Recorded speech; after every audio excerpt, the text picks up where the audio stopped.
اور اس میں بڑی تعداد میں لوگ موجود ہیں, ہزاروں کی تعداد میں قیدی ہیں وہاں پر, تو لہذا ان کا ٹارگٹ کیا تھا اس حوالے سے ڈیٹیل منظر عام پر نہیں آئی. لیکن سمیع ابراہیم صاحب نے ایک ولاگ کیا اور وہ الارمنگ ہے, لٹرلی الارمنگ ہے. سمیع ابراہیم صاحب یہ کہہ رہے ہیں کہ حکام یہ محسوس کر رہے ہیں کہ خان کی جان کو خطرہ ہے اڈیالہ جیل میں, اور وہ یہ محسوس کر رہے ہیں کہ نہ صرف اندر قیدیوں سے خطرہ ہے بلکہ باہر جس طرح سے یہ بندے پکڑے گئے ہیں, اور اس کے بعد یہ بھی محسوس کیا جا رہا ہے کہ کہیں ایسا نہ ہو جائے کہ اڈیالہ جیل کے اندر ہی چونکہ خان کا کھانا بنتا ہے تو کسی کو مینج کر کے عمران خان کے کھانے کے ساتھ کوئی شرارت کر دی جائے. ظاہر ہے سیکیورٹی تو ہائی الرٹ, ادارے تو کام کر رہے, ادارے دیکھ رہے ہیں, سابق پرائم منسٹر ہیں پاکستان کی, دنیا کی گلوبلی بہت بڑی شخصیت ہے, دنیا کے 10ویں بڑی پولیٹیکل پارٹی کی سربراہ ہیں, اور ظاہر ہے گلوبل سیلیبریٹی ہے عمران خان. عمران خان مذاق تو نہیں ہے, یہ اسی طرح سے جیسے آگ سے کھیلنا ہے, تو ظاہر ہے سارے سب کے کان کھڑے, ہائی الرٹ ہے.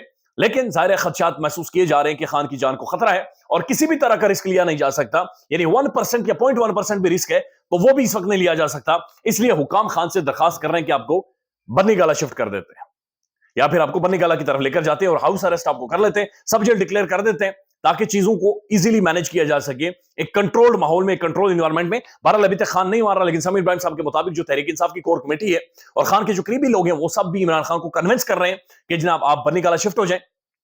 ظاہر آپ نے تو درخواست نہیں دی ہوئی, لیکن اگر یہ حکام سمجھتے ہیں کہ آپ کو سیکیورٹی کی ضرورت ہے, بہتر سیکیورٹی کی, تو آپ بنی گالا شفٹ ہو جائیں, اور اس کے اوپر شاید آنے والے 24 یا 48 گھنٹوں میں آپ کو ایسی ڈیولپمنٹ دیکھیں کہ عمران خان کو بنی گالا شفٹ کر دیا گیا ہے. اب صاحب دوسری خبر ہے, اور یہ شیر افضل مروت کی خبر ہے.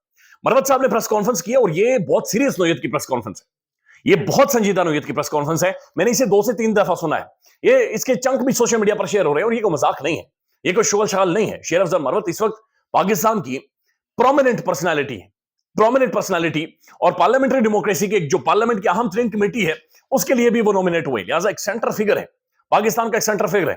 اب مروت یہ کہہ رہا ہے کہ جناب میری جان کو خطرہ ہے, اور باقاعدہ ایساسنز ہائر کر لیے گئے ہیں, ان کی ادائیگی ہو چکی ہے. اس کے بعد جو بات کر رہے ہیں بہت زیادہ خوفناک ہے, وہ یہ کہتے ہیں کہ اگر مجھے کچھ ہوا تو یہ ایسے ہی ہوگا جیسے پٹھانوں سے آپ نے دشمنی کی, اور پٹھانوں سے دشمنی کا مطلب یہ ہے کہ پٹھان پھر قبر تک اور قبر میں جا کر ہڈیوں تک اور ہڈیوں کی راکھ تک پیچھا کرتے ہیں. وہ بڑی سیریس نوعیت کی گفتگو انہوں نے کی ہے, اور یہ انہوں نے مریم نواز شریف صاحبہ کا نام بھی لے لیا ہے. اب مریم صاحبہ سی ایم پنجاب ہیں, سی ایم پنجاب ہیں, وہ ایک اتھارٹی ہیں پنجاب کے اندر, پنجاب کی سب سے بڑی اتھارٹی ہیں, اور ان کا باقاعدہ سے نام لے کر وہ کہہ رہے ہیں. اور مریم صاحبہ کی اس سے پہلے سٹیٹمنٹ ہے, میں روتھ لیس ہوں گی, میں جناب زیرو ٹالرنس ہوگی, ہم برداشت نہیں کریں گے. اب اگر یقینی طور پر مریم صاحبہ تو ایسا کام نہیں کر سکتی, کوئی بھی پاکستان کے اندر نہیں کر سکتا, لیکن خدا نہ خواستہ اس ساری صورتحال کا استعمال کرتے ہوئے, یا پاکستان کے اندر جتنی پولرائزیشن بڑھی ہوئی ہے, یا حالات جتنے زیادہ خراب ہے, جتنے سیاسی عدم استحکام ہے, اس کا فائدہ اٹھاتے ہوئے کوئی اور ملک, کسی اور ملک کی ایجنسی, کوئی اور پارٹی, کوئی تیسری party, third party, fourth party بھی اگر مروت صاحب کے حوالے سے کوئی شرارت کر لیتی ہے تو یہ حالات بہت زیادہ خراب ہو جائیں گے اور یہ خوفناک ہو جائیں گے. ظاہر ہے نام تو وہ لے چکے, اور نام لے کر وہ اور زیادہ ولنریبل ہو گئے.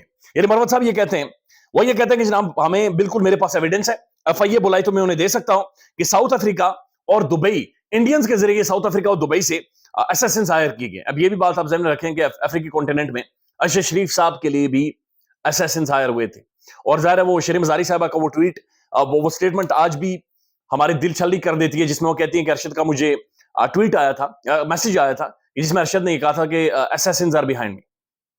تو مروت صاحب یہ کر کے ساؤتھ افریقہ اور دبئی میں انڈیا کے ذریعے اسیسنز ہائر ہوئے ہیں, اور ان کا ٹارگٹ صرف اور صرف میں ہوں. یہ شوٹرز ہیں جن کو ادائیگی بھی کر دی گئی ہے. ایف آئی اے مجھے بلائے, میرے پاس تمام تر ایویڈنس ہے, میں ان کے سامنے رکھوں گا. مریم صاحبہ یہ آپ بات سن لیں, وہ کہتے ہیں کہ ایویڈنس یہ بتاتا ہے کہ مریم صاحبہ نے یہ سب کچھ کروایا ہے. یہ کہ ہم اپنی قبائلی دشمنی کا بھی شکار رہے ہیں. پٹھان وہ ہوتے ہیں جو دشمنی میں آخری ٹائم تک جاتے ہیں, تو یہ خود کہہ رہے ہیں کہ جناب ہم قبائلی دشمنی کا بھی شکار رہے ہیں. تو یعنی وہ ایلیمنٹ بھی وہاں پر موجود ہے کہ شیر افضل مروت ایک تو پولیٹیکلی بہت زیادہ خود کو ولنریبل کر گئے, دوسرا جس شخصیت کا نام وہ نام لے چکے ہیں مریم صاحبہ, ظاہر ان کے پولیٹیکل رائولز ہیں. ظاہر ہے پولیٹیکل رائولز کے علاوہ یہ اس وقت حکومت میں بیٹھے ہوئے ہیں, اور یہ حکومت میں بیٹھے ہوئے نہ صرف پاکستان میں تو لوگ پروٹیسٹ کر رہے ہیں, لیکن انٹرنیشنلی باقی جو مختلف ممالک ہیں, ان کی جو ایجنسیز ہیں یا خفیہ ادارے ہیں, ظاہر ساتھ سب ملک ہمارے جو پڑوسی ہیں وہ چاہ رہے پاکستان کے اندر ایک مزید عدم استحکام پھیلے, ڈیسٹیبلائز ہو پاکستان. تو جب حکومت کی ایک پرسنالٹی کے مروت صاحب نام لے رہے تو اس کا مطلب یہ ہے کہ جناب کوئی باہر کا بندہ بھی شرارت کر سکتا ہے, اور اب کوئی بھی شرارت کرتا ہے مروت صاحب سے تو یہ اشارہ بڑا کلیئر ہے, اور یہ حالات بہت زیادہ خوفناک ہو جائیں گے. عطا تارڑ صاحب کی میں ایک سٹیٹمنٹ دیکھ رہا تھا, ان کا یہ کہنا کہ جناب ہم اس سارے معاملے کو سنجیدگی سے لیں گے اور ہم وہ سارا ایویڈنس منگوائیں گے اور سارے معاملے کو دیکھیں گے. میرے خیال میں مروت صاحب کو یہ سٹیٹمنٹ نہیں دینی چاہیے تھی. یہ بات نہیں کرنی چاہیے. یہ پریس کانفرنس کر کے انہوں نے خود کو اور زیادہ ولنریبل کر دیا. نہ صرف خود کو ولنریبل کر دیا بلکہ مریم نواز شریف صاحبہ کو بھی ولنریبل کر دیا. اب ان کی سیکیورٹی یا مروت صاحب سے زیادہ مریم صاحبہ کو ٹینشن ہوگی, پنجاب حکومت کو ٹینشن ہوگی, چونکہ کچھ بھی ہوتا ہے, کوئی بھی کرتا ہے, کوئی تھرڈ پارٹی صورتحال کا فائدہ اٹھاتی ہے تو معاملات اس طرف جائیں. اللہ تعالیٰ پاکستان پر, سب پر, ہم سب پر رحم کرے. مزید کسی بھی حادثے کا, کسی بھی شرارت کا ہم متحمل نہیں ہو سکتے. آلریڈی برباد تباہی نکلی ہوئی ہے ہماری.